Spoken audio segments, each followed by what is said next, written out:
Portland's Bureau of Emergency Management is working to improve the way they notify you in case of an emergency. And they did a test today of the public alert system. This is the system that they use to send out alerts, like the boil water notice this summer. But it hasn't always worked like it's supposed to. Chris Holmstrom, he was there for that test today. He has the facts on how it's working now.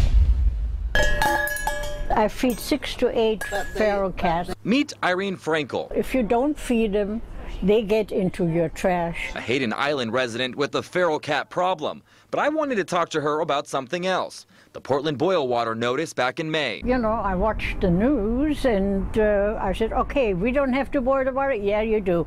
So I called her and then all of a sudden I got a phone call. She says it was hours after the notice was issued. Okay, this is the activation. It's delays like this that the Portland Bureau of Emergency Management is trying to reduce. This is a test of the public alert system from the city of Portland to Hayden Island residents. I found out the test was sent to hundreds of residents in Hayden Island by landline and email and cell phone, as long as you previously registered. Instead of doing our internal tests that we do on a weekly basis, it enables us to actually talk to the public and send out a test message and make sure that they clearly get it. I found out today's test was only sent to 600 residents, and it took about 5 minutes to complete. The last test, the one in May during the boil water notice, was sent to 461,000 lines. That one took 4.5 hours, a number that had many people concerned. What improvements have been made to lower that number so viewers and residents get this information quicker? I mean, there's no way to know for sure unless we activate again at the citywide level, but we did go into the database of numbers that we have and look for numbers that we could remove that were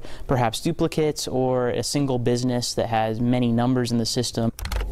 I learned it's an ongoing process, and as technology improves, so will the response times. As for Frankel, she says she understands, just as long as she's notified one way or the other. Well, we have so many people who have to be notified. There's lots of them, and naturally it takes time.